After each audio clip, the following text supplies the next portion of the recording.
So welcome, my name is Jason Grillo. I'm the operations director for Air Miners. It's lovely to see so many of you here today for our event on measurement, reporting, and verification in ocean biomass, carbon removal.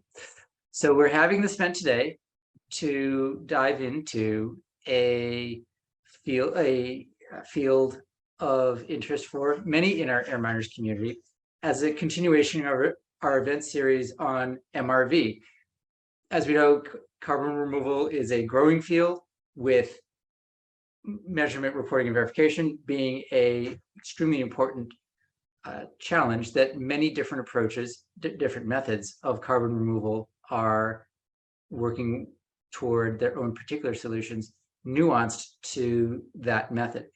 Today is no different in that how startups and organizations, other organizations approach MRV for ocean biomass has its own particular opportunities, particular challenges, which we're going to unpack today.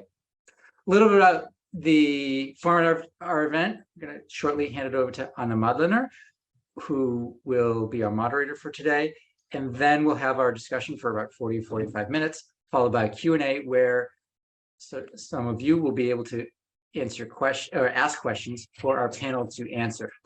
Also, if we don't get to that, your question, that's okay. We'll be able to share emails of the panelists for you to ask later on. At the tail end, we'll have our networking session for 30 minutes afterwards so that you all can get to know each other, not just know of each other, and understand what each of our interests in. So we'll stop the recording after 60 minutes. Continue for another 30 after that. Feel free to stay if you want. Don't feel obligated to do so, because after all, we're all very busy. With that, I just want to say thank you once again for joining and give the stage to Anna. Take it away. Thanks, Jason. Hi, everyone. I'm super excited for the event, and so great to see so many of you slightly nervous. Quick introduction, I'm by training a mechanical and robotics engineer. I specifically focused my work and education on marine robotics, and I'm now a founder in residence at Marvel, which is a venture studio in Paris, where I aim to build a venture around ocean carbon dioxide removal, MRV in particular. That's me, and with that, I'd love for the panelists to introduce themselves quickly before we give a bit of a background 101 on biomass sinking. How about Mar, you start? Sure. Hi, everyone. My name is Mar Fernandez-Mendez. I originally come from Spain, but I've been living for a long time in Germany already. So I'm half German by now. And by training, I'm a marine biogeochemist. I did my PhD in phytoplankton in the Arctic Ocean. Now I lead my own research group at the Alfred Wegener Institute, working on carbon and nutrient cycling in the ocean. And since a few years, I switched a bit from the tiny algae to the bigger algae, and I'm now very interested in sargassum because of its properties for carbon sequestration. And through that, I became one of the co-founders of Seafields, a company that is looking into aqua farming sargassum in the open ocean for products, but also for carbon removal.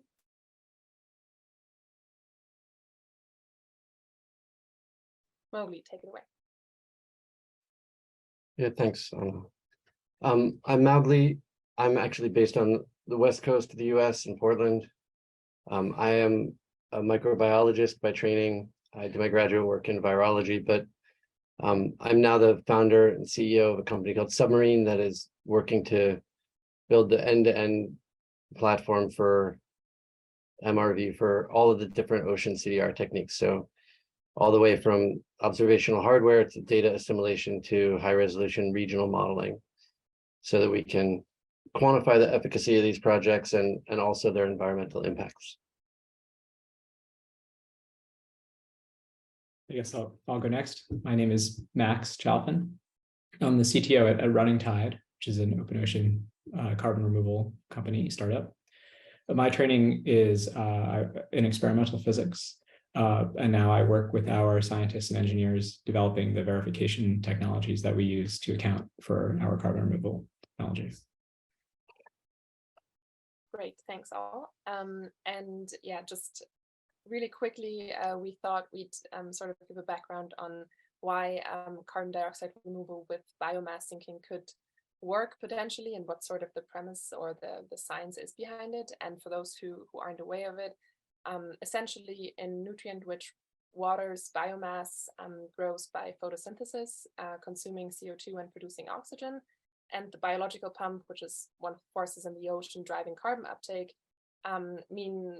essentially means that over years to decades to centuries, this biomass slowly finds its way to the deep sea, where it decomposes and becomes inorganic carbon, which will be stored for a million years potentially, and can, for example, become what we know as oil today. And carbon removal methods will essentially take this biomass and artificially place it in the deep sea, and thereby accelerating this process and store atmospheric carbon in the ocean. And with the carbon market that it is today, we face this challenge that actually the methodologies and standards and sort of policies around doing ocean CDR is not really fully developed yet. There's a lot of happening in the space, there's a lot of conversation around it, and I'll let the three panelists decipher more closely what the challenges around that are for each of your companies. And first, I kind of like for each of you, I mean, for Mowgli, it's less a question of what type of CDR you do, but for each of you to sort of explain what exactly it is that your company does, and which sort of verification standards might already be in place, or which challenges you're facing at the very sort of core of your company. And let's say, Mar, you go ahead. Okay, so Seafields' aim is to domesticate sargassum. So I'm talking now about Sargassum fluitans and Sargassum natans, which is the pelagic species of sargassum, because sargassum can also grow in the coast as a benthic algae, but we're talking about the floating one. And so the aim is to manage to aquafarm it in a sustainable way, both in nutrient-repleted waters, like in the Caribbean, for example, where there's a lot of wastewater from river inputs, not river, but basically wastewater discharge, etc. So trying to absorb those nutrients and grow some of that biomass, also to help the companies that are growing in that area and are trying to make products out of sargassum, so that they have a stable source of sargassum. And then, of course, when we think about upscaling and really cultivating large areas of sargassum, then we need to move to the open ocean. And so the big vision is to move to the subtropical Atlantic, to the South Atlantic gyre. And the reason why we selected this area is because right now it's a very low productivity area. So we would definitely create additional carbon removal if we start aquafarming there, because there's not much productivity happening there at the moment. And the idea, of course, is that we need to bring deep nutrient-rich waters to the surface through artificial upwelling. For that, we're developing a specific type of pipe based on the stomal salt fountain principle, which is using the density gradient of the ocean to bring the deep water up and warm it on the way up, so that we don't cause other problems due to the temperature differences, and also so that the water that we bring up remains at the surface. And so the idea is that this new oasis of life in this otherwise deserted areas of the ocean would also attract marine life, because we know that from the Sargasso Sea, Sargasso is a great habitat for other organisms. And so we expect to actually have a thriving ecosystem that we can harvest daily, taking into account the bycatch, of course, so trying to avoid that as much as possible. And then the idea is to process the sargassum on board of ships. And the reason why we process it is twofold. One is to burst the aerosis so that it actually sinks, or the bubbles that usually keep it floating. And the second one is to remove the nutrients. So we don't want to sink the nutrients, we want to use them either for fertilizing, either bringing it back to land for fertilizer, or giving it back to the ecosystem. And then the rest of the biomass, which is very carbon rich, we compress it into bales, and that's what we sink down. Well, they sink alone actually pretty fast to 4,000 meters depth. And then the hope is that they will stay there for a very, very long time, and the small amount that will maybe get remineralized will stay in those deep waters for at least 1,000 years. Okay, great, thank you. So how does that, for example, differ from what RunningTide does, Max? Sure. So at RunningTide, we're developing a platform for amplifying carbon removal pathways in the open ocean basins. So in that regard, it's similar. Our system is targeting 3 different carbon removal pathways. The first is sinking terrestrial biomass, so forestry residue, for example, into the ocean. The second is performing ocean alkalinity enhancement. And the third is growing macroalgae. So to summarize, how all of those 3 things fit together is we synthesize these floating substrates, passively floating substrates out of basically out of forestry residue. And they're bound together by materials that we expect to dissolve and degrade in the open ocean. So we can add alkalizing minerals to that mixture so that at the surface of the ocean, this alkalinity is released into the surface of the ocean. The goal is also to seed these materials with macroalgae seed, so that as they're drifting in the open ocean, the macroalgae can grow and metabolically uptake carbon from the water. The idea is to take a lot of these things on a ship and place them passively in open ocean currents, and then let them go, let them passively drift, fix carbon through photosynthesis in the macroalgae growth, and then ultimately, move in ocean currents, lose. As they degrade and they become infiltrated with water, they lose buoyancy and they sink to the deep sea. And all of that happens, without an anthropogenic energy input that's happening passively in the ocean. So, how ready is this technology and what can we do? Well, sinking the terrestrial biomass, we are reasonably confident in. Most of the verification work there is about ocean transport, right? It's about understanding when you place these things in ocean currents, where are they going to go and where are they going to end up? So, there's a lot of modeling that we do, and we've developed a lot of instruments that we place alongside these things in the ocean to validate their motion. So for the sinking of terrestrial biomass, we're ready to do small scale commercial pilots so that we can study the efficacy and the ecological perturbation of this project in a real world project setting. The ocean alkalinity enhancement piece of it, I think we feel reasonably confident that mechanistically we can dissolve alkaline material in the surface of the ocean, and that we can measure how much of it is being dissolved. But the second piece of verification there, is how does that sort of biogeochemical perturbation that you create in the surface of the ocean actually cause carbon to be removed from the atmosphere. I think we feel that the sort of immediate verification of that, how to measure that, I think is still the work to be done. Measure it to a standard that would be commercially acceptable to people who want to purchase carbon removal credits.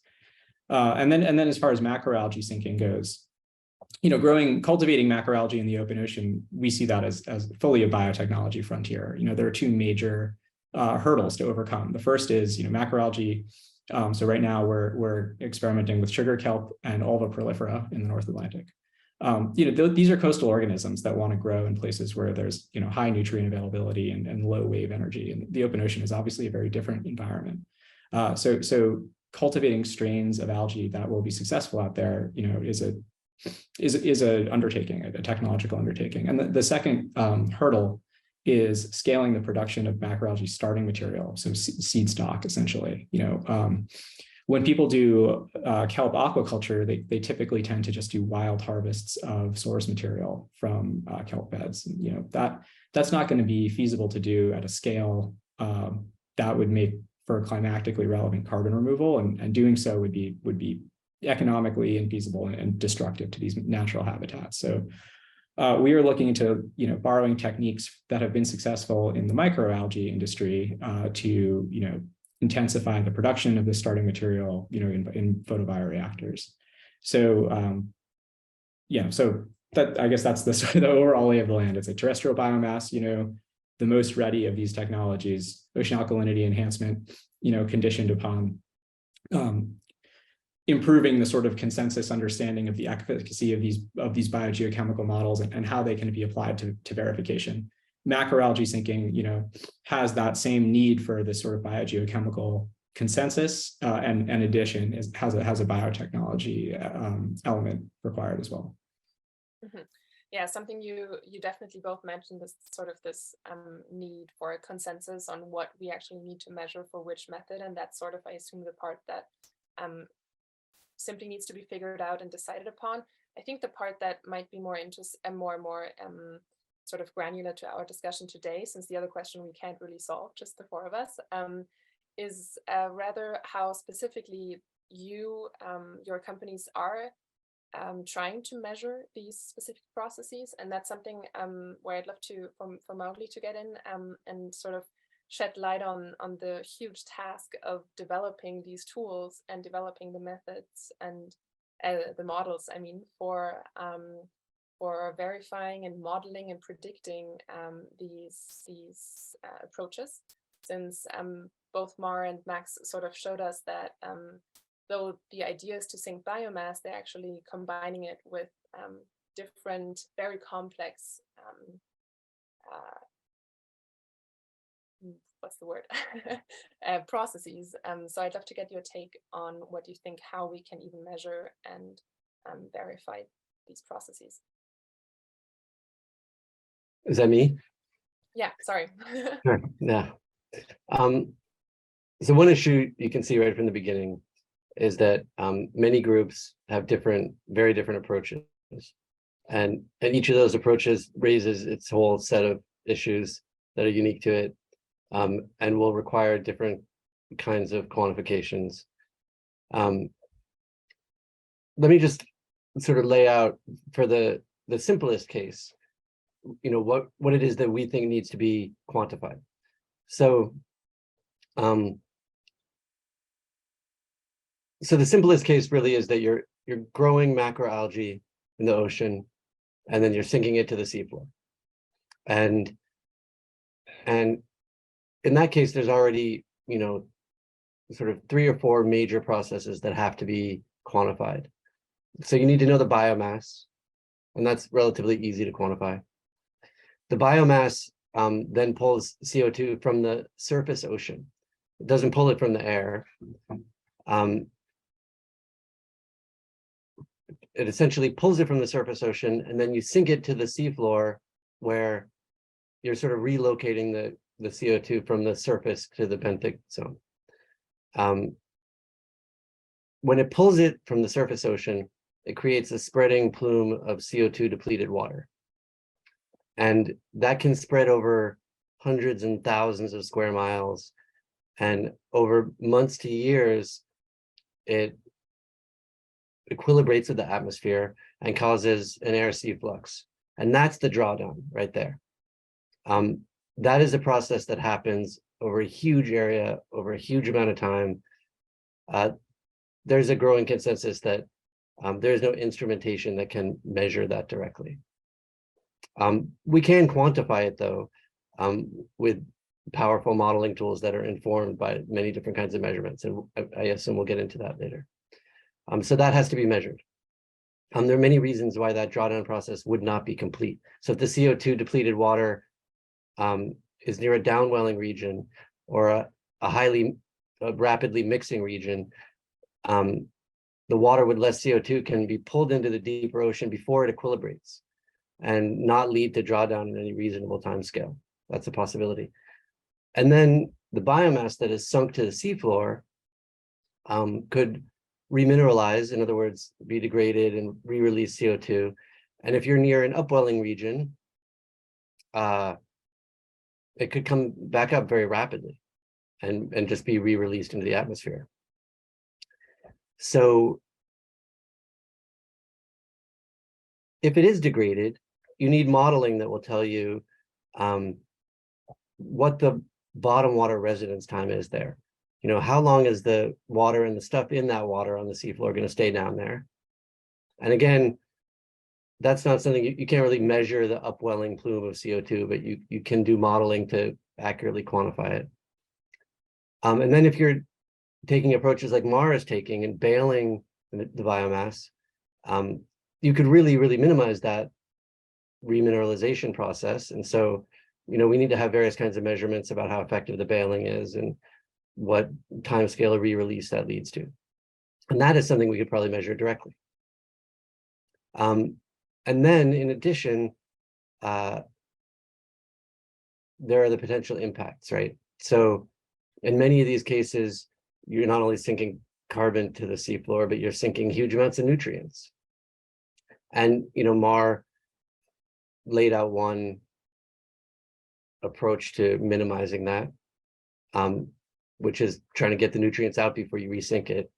Another aspect of her approach and others is to do it in regions where there aren't already a lot of nutrients that are fueling a lot of life.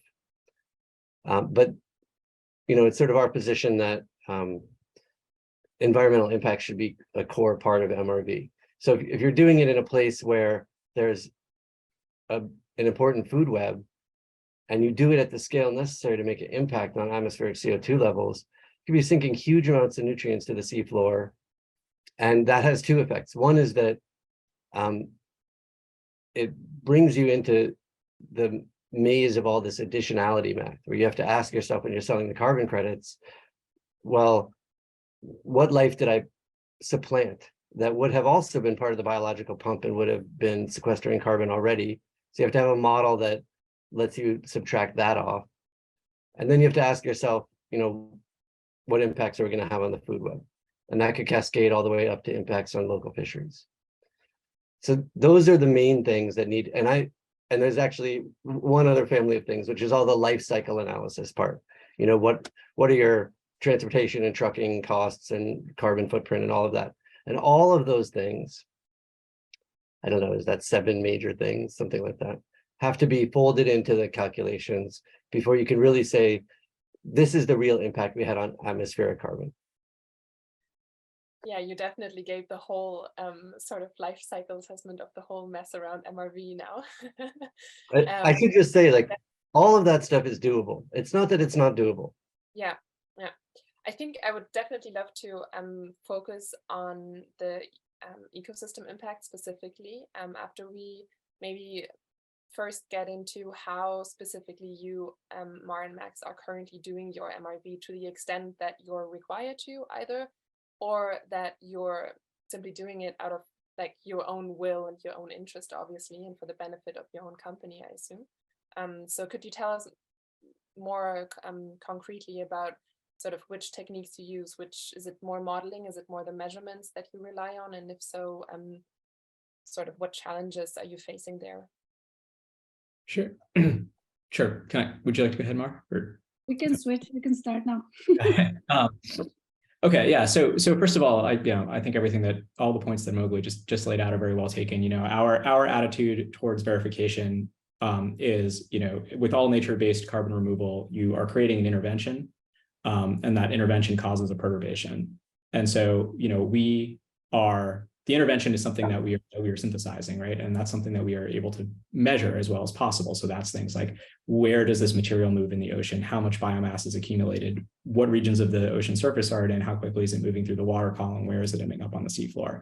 And then as far as, okay, you do this intervention, that creates a perturbation. How does that perturbation unfold? Well, yeah, now that's something that's going to have to be modeled using, these powerful models, whether they're Earth systems or regional models. And of course, we obviously want to constrain those models on real data as much as possible. That to me feels like a whole of community effort, right? Whether industry and academia and maybe specifically MRV companies and government operators trying to build that sort of consensus understanding of how that modeling needs to work and what are the best tools of record.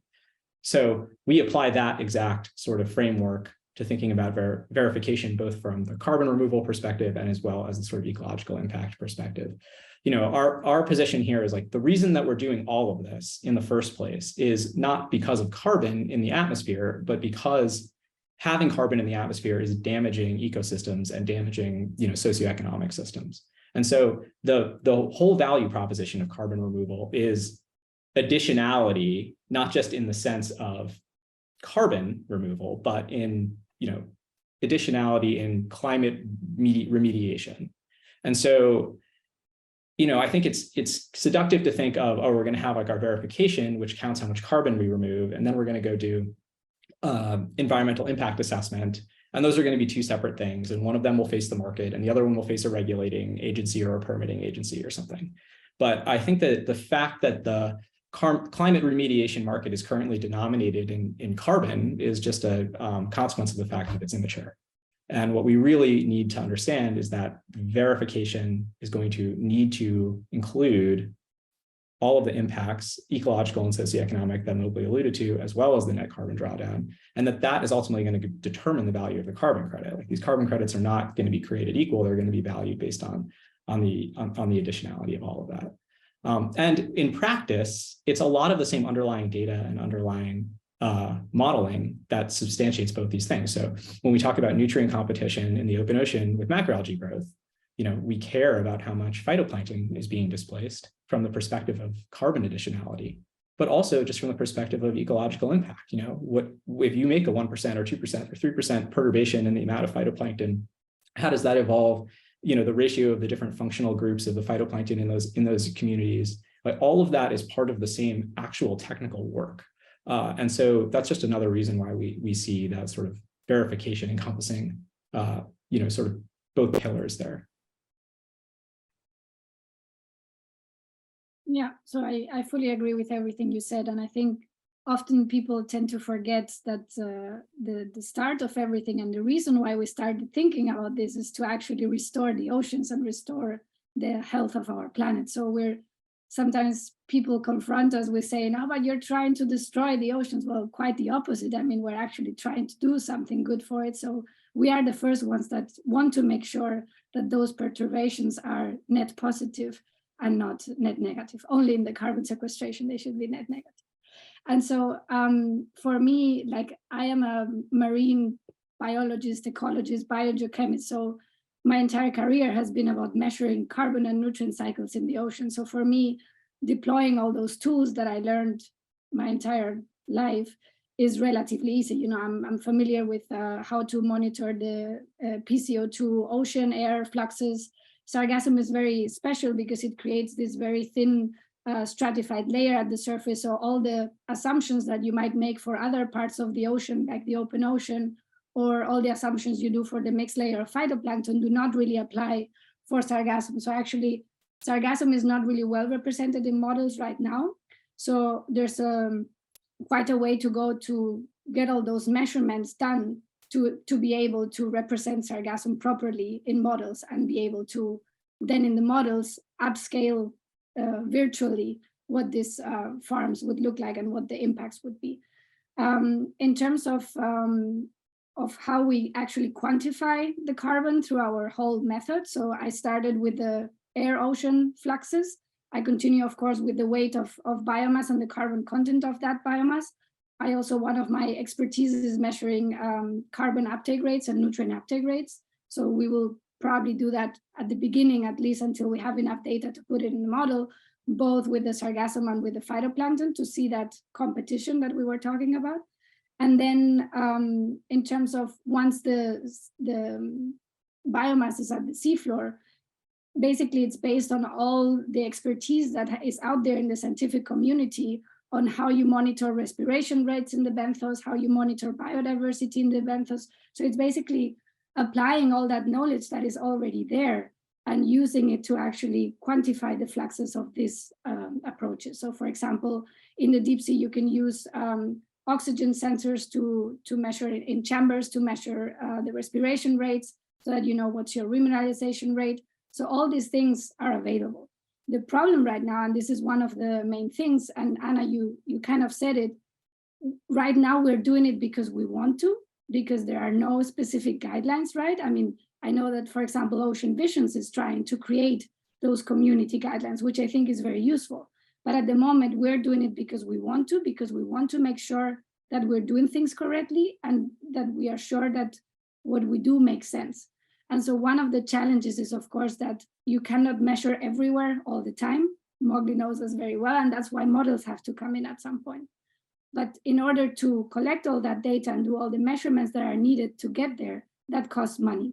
And where is that money going to come from? I guess we will maybe discuss a bit on that afterwards. So who's going to pay for all the MRV and all the environmental impact assessment? Yeah, totally.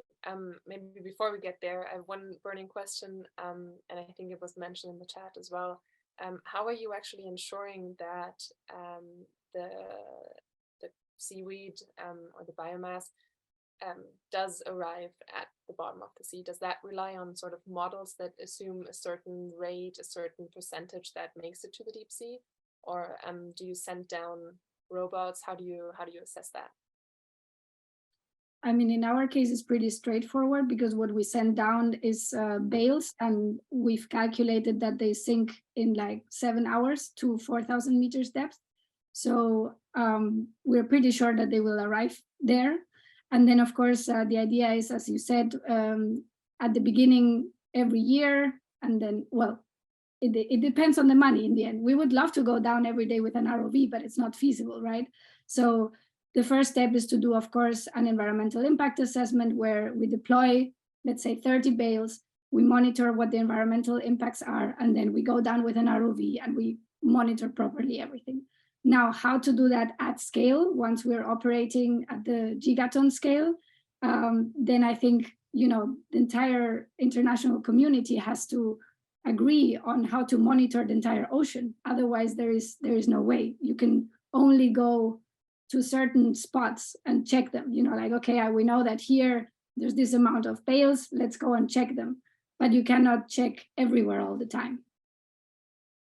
It's worth pointing out that this whole endeavor is taking place in the middle of an ongoing international push to massively upgrade our observational capabilities around the entire global oceans. Yeah. And not to say that those efforts are where they need to be, they're not, but there's a lot of momentum growing for them. And I think all of us working in this field are counting on and working with those efforts and counting on them to expand massively in the next decade. Yeah, absolutely. And I think partially because of these companies that are coming up, right, that require more observation in order to inform these methods. So once maybe Max, you can allude to this point. Once the biomass is on the seafloor, how can we measure and assess and monitor the ecosystem impacts, which is an important point, as you said. Yeah, so I mean, our strategy, right, is to measure the ocean transport, right? Really understand when we place this population of drifters in the surface of the ocean, where on the seafloor does that end up? And we do that through a combination of doing a lot of sort of laboratory validation of how long these things float for and how quickly they sink. We do this in wave tanks where we can range a bunch of ocean conditions, and then we sort of apply the basis of that data into ocean transport models. We currently use like the Ocean Parcels Lagrangian transport package, and then when we actually place these things in the ocean, we instrument some of them. I mean, obviously, we're talking about putting hundreds of thousands of carbonate material, pieces of carbonate material in the ocean. It's infeasible to instrument all of them, but we instrument a subset of them on which we can then assimilate the models. So we end up with a picture of what region of the ocean that they've sunk into, and so then we can rely on things like what is the depth, what do people know about the oxygen content of the water in those regions.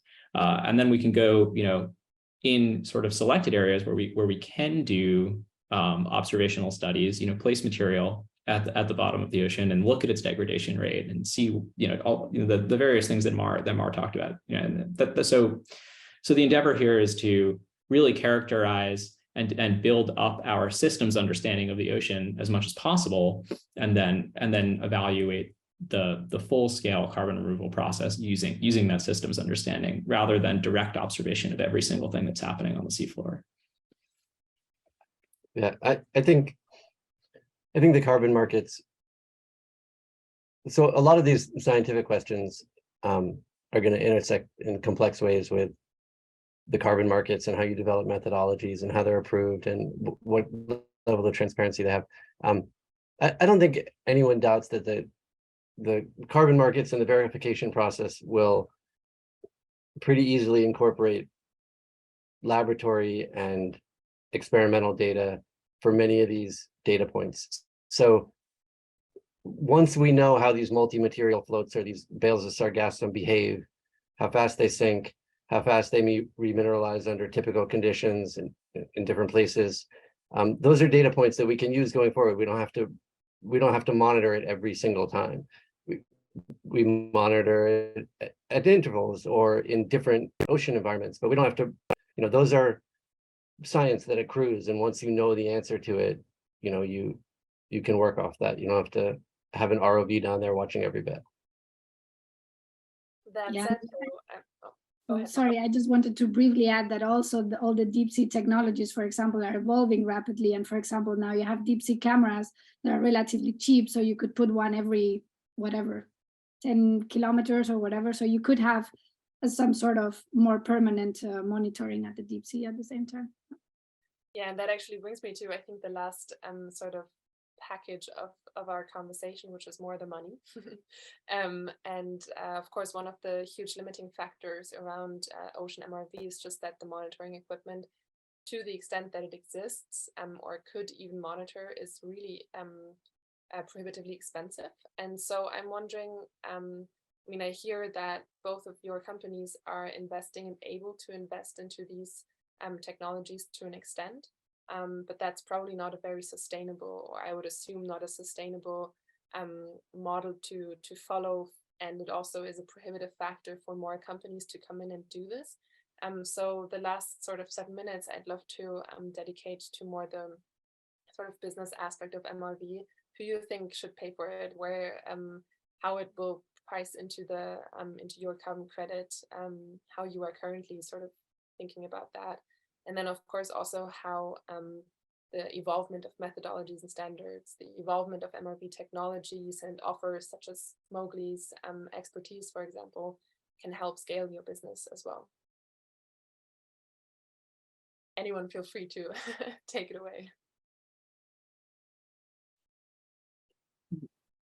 Sure, I'll go first on this one. Okay. So how the governance structure is going to evolve, like whether companies do the MRV themselves or whether they pay a third-party company to do it, I think nobody exactly knows the answer to that, but I think we're fumbling our way towards the right solution. My own opinion is that, I made this distinction earlier between sort of measuring the intervention and modeling the perturbation. I think that the measuring of the intervention is going to be so idiosyncratic to the individual intervention that it probably needs to be done by the same company that's doing it with some custom techniques that are developed, and then modeling the perturbation is something that, is like a whole of industry third-party solution type thing. But, I could be wrong about that. But from the perspective of cost, I do want to just kind of, it's obviously there's a lot of expense, right? But we see verification really not so much as a cost as an investment, right? So there are kind of two ways in which investing in MRV sort of has a value proposition for the customer. It's not, first of all, verification is not like this binary thing where it's like, yes, you sequestered this carbon, or no, you did not. And so therefore you just have to like pay to get over this hurdle. It really is going to be about characterizing the certainty with which we can substantiate the product. And so every investment in verification therefore has this kind of marginal value to improving the certainty and therefore the marketability of the product. So there's a nice incentive system there, which I think will drive that investment. Yeah, I'll let someone else take over from there. Yeah. Sorry. Mart, sorry, go ahead. Yeah, okay. I was just going to say that for me, this is also a great opportunity to have a very strong collaboration between companies and research institutions, because many of those instruments and the knowledge and the know-how is already in those research institutions. So I think some sort of collaboration between the companies doing the activities and the academic partners that could, go with the research vessels and all their instruments to monitor and verify and measure the environmental impacts, that would be very beneficial. should ultimately pay for it, if it's public funding acquired through whatever research scheme, or if it's really the private companies that should pay for everything. I think, as Max said, it will be, we don't know yet how this is going to turn out. But I think it's a very good opportunity to strengthen that collaboration. So I'll just say that in other carbon market settings, MRV has often cost in the neighborhood of 10% of the price of a ton, or added 10% to the price of a ton. And it will add to the price of every ton. And I think it's critical that we keep it at 10% or below if we want the whole endeavor to be viable. And looking out into the future as we scale these things up, I think that's very attainable. It doesn't matter who pays for it. Ultimately, the carbon credit purchaser will pay for it. The direct customer for MRV could be, you know, anywhere in the supply chain. It could be the certifier or the company. There are different ways to structure it. The way we see it evolving, or we hope that it will evolve, is that ultimately there will be a regulatory or quasi-regulatory requirement for MRV, that you will be able to bring a ton to market unless it has been quantified and verified in a way that is acceptable either to a governmental body or to some quasi-regulatory party that oversees the whole process. In the absence of that, and there is no force like that in place right now, it really comes down to what Max has said, which is the value of reducing uncertainty. And so, you know, we have a sort of lead buyer in the market, which is Frontier. They have $1 billion advanced market commitment, and they have made it clear that they will pay more for tons that have reduced uncertainty. So that's the market driver at the moment. And, you know, we're fighting with the legacy markets where there is a demand still for $2 and $3 carbon credits. And, you know, there's an industry-wide effort to move beyond those markets. But right now, as long as there's a demand for reduced uncertainty, then good MRV is a good investment.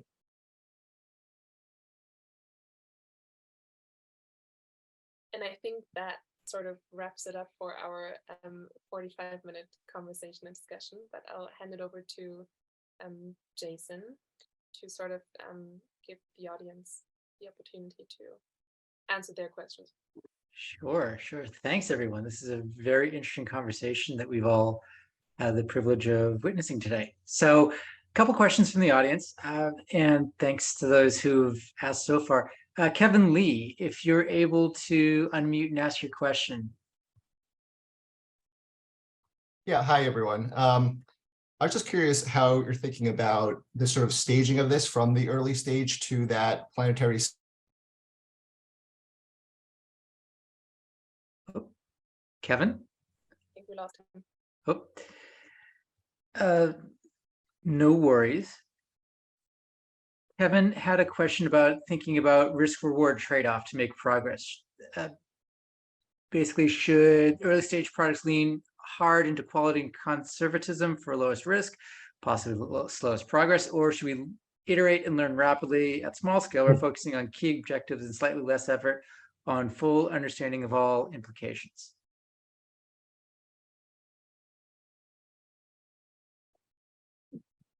I can answer that one. I think the precautionary principle is always good, but we shouldn't take it to the extreme, because if not, we will not do anything, and then it would be really, really too late to solve anything.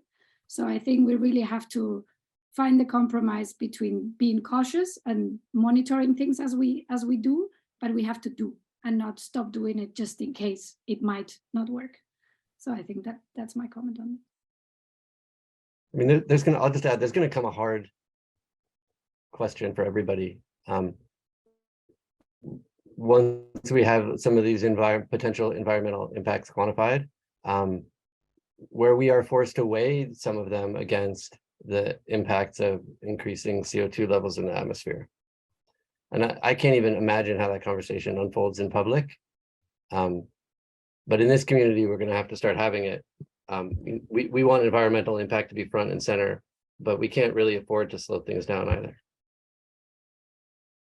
It's the cost of inaction that needs to be counter leveled, right?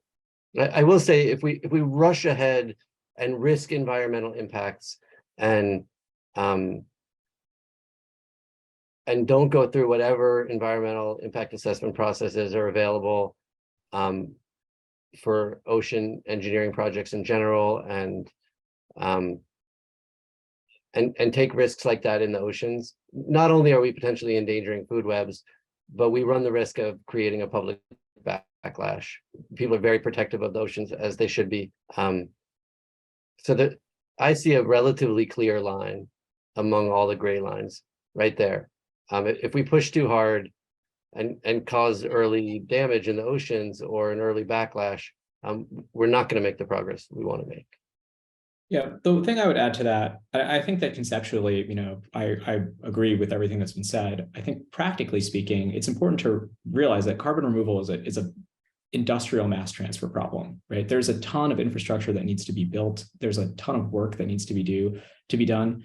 And like, realistically, it's very challenging to operationalize intensive carbon removal projects. So it doesn't seem to me that given the mandate of the precautionary principle, right, against, which basically tells us that you don't want to apply a strict standard when you're trying to make a positive intervention. It doesn't seem like we are in kind of like a credible real world danger with any sort of proposed ocean carbon removal projects at the scale that they've been proposed of causing, an environmental impact that, that substantiates a lot this, this level of irreparable damage, simply because it will take, many years of iteratively scaling out these industrial systems in order to affect a climactically relevant carbon removal system. And along the way, there will be so much opportunity to evaluate these things at these progressively larger scales. So, currently, when we talk about, RunningTide's pilot projects, we basically do all of this modeling, right? To say, okay, what is the, potential for pH change in the surface of the ocean, change in deoxygenation at the bottom of the ocean. And, the results of this is like, well, the perturbation is so small, you would not be able to hope to measure it. So, so then what is the environmental like monitoring plan that you can put in place there? Basically measure and see if that modeling was so wrong, that in fact there is something measurable there. But there's just a ton of work that needs to be done, and it's obviously extremely urgent work. So all of the things that Mar and Mowgli identified, having a difficult conversation where we say ultimately, yeah, would you accept a 2% perturbation in phytoplankton, nutrient availability to remove such and such carbon? Like, who can make that decision? That's a difficult conversation to have. But we're just technologically so far away from really being faced with that trade-off that it seems to me like the real urgency here is just to start trying to build the technologies that might actually work. And candidly, like, people will make mistakes here, but we've already made a ton of mistakes in the form of emitting all this carbon into the air. So that's the world we live in. And when you look at existing ecosystem impact assessments for industrial processes, they're already crappy. Like, people are making mistakes in all kinds of fields and not doing things well enough. From one angle, what Max said is maybe one of the main points, right? Like, all of this is at such a small scale that one of the biggest stumbling blocks is the unwillingness of regional governments to allow tiny scale experiments to go forward in the ocean, which would create data that we urgently need. Finding pilot sites has been agonizing for a lot of groups. Yeah, we're still so small scale that we're not gonna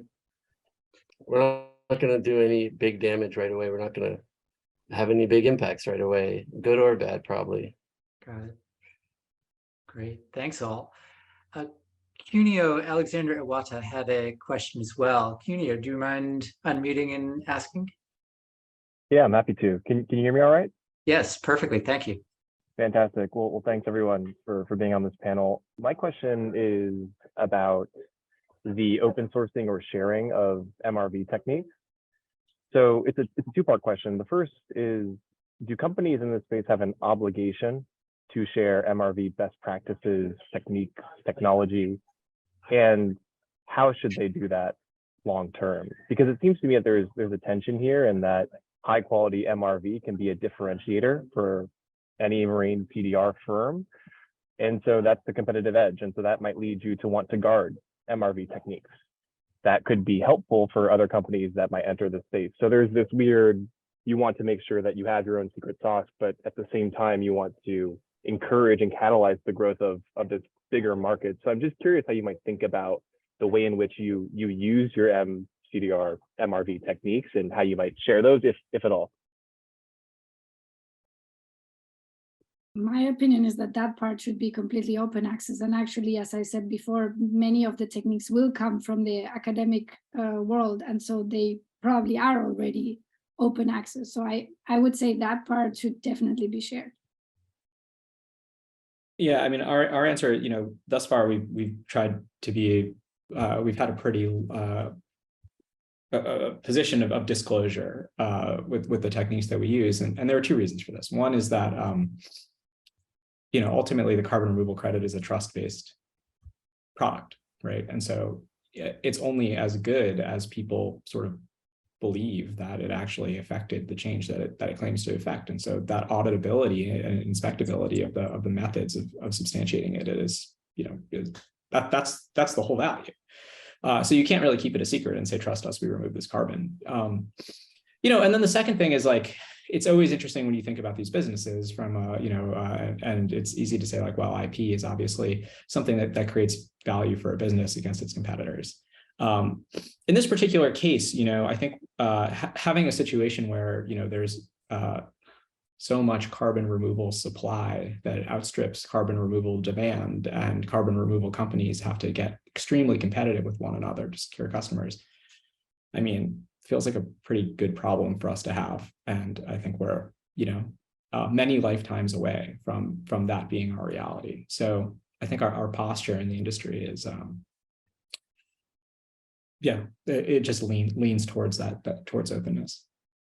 Yeah. Cuneo, I would say that this is a real issue, and I have heard from companies that see some of this work as IP and they are looking for ways to protect it.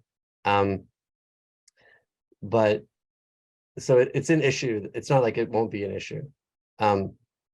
But I think everyone here has agreed that there's just no way to do it if it's not completely transparent. If your methods aren't auditable, then no one can believe you. The scientific community has to know what sensors you used, what models you used, how you parameterize those models.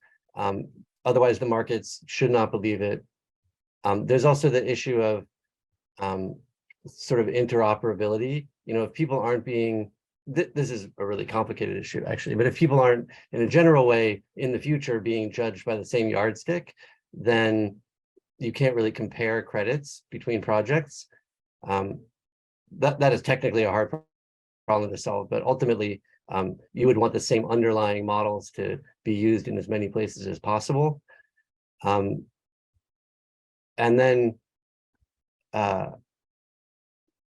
there's just also the issue of, companies scaling, developing this IP and scaling, but most of this stuff, as Max said, just won't have the competitive pressure that would make this basically scientific endeavor easy to reproduce, even if all the underlying code and sensors are available. We're working together with a whole oceanographic community that's evolving, and all of the science will be constantly evolving, and there's going to be a sort of very thin line between what the companies are doing and what academia is doing. And we're going to be developing tools that academia will need for its ongoing climate work. So there's just no way to silo it. Yeah, agreed. So we are unfortunately scant of time right now. I just have one last question of my own for each of you in the panel. Maybe a one-sentence answer would be good. If you were an entrepreneur in the space, and certainly there are plenty of enterprising people in the audience today, or maybe viewing on the recording later, what advice would you have for someone wanting to get into MRV for ocean biomass and carbon removal? Where might they start? How might they, begin to apply themselves? Just distill it down to maybe a sentence or two. That'd be great. Okay, I'll start. I think the first is to have the right motivation, to understand why you want to get into this. Then inform yourself, because there's a lot of new concepts coming up, additionality and all these things we've been discussing. And the third one is go for it. And I think a must in this world is to think outside of the box and do not let others tell you that things are not possible. Just go for it and try it. I would say go forth and build regulations that actually work, so we have a framework to operate within. Yeah, I piggyback up something each of them said, which is, first of all, got to have a thick skin. This is something a lot of people are shining a spotlight on this, and that's good. But the experience of being under that scrutiny, is an emotional roller coaster. So, before this session, Jason led us through a little breathing exercise, and you just having some breathing exercises. And then as far as building systems of governance, the thing I'd add to that is we don't need to reinvent the wheel here. There are a lot of really good frameworks, from insurance industries and the security industry, for having these relationships between public entities, public regulators, and private entities, and exchanges and brokers, and this whole ecosystem that kind of enforces the governance of an industry. Obviously is not going to just copy paste into this industry, but also there are a lot of really important concepts and groundwork that's already been laid. And so be looking to kind of leverage what we already know how to do in terms of that sort of organizational management here in carbon removal. Awesome. Thanks all for your insights.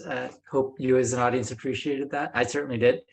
Speaking for myself, Anna, thank you again for an excellent job moderating today. I really appreciate all the effort you put into making our event as insightful as it was. So with that, I added some email addresses for our panel and for Anna, so that if we didn't get a chance to answer your question, that you can perhaps ask offline.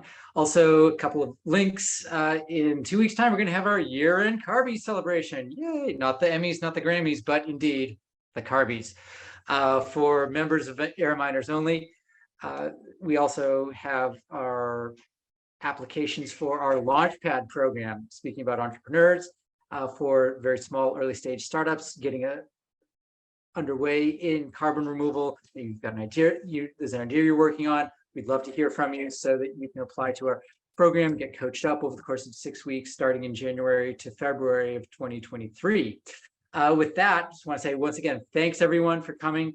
Really appreciate it. And this is our last panel event of 2022, but we will be back definitely in 2023 so that we can continue the conversation on MRV and a variety of extraordinarily interesting topics in carbon removal. So thank you again for all your time and effort and attention at making our events as interesting as they have been. So it's been wonderful to see. Thank you all.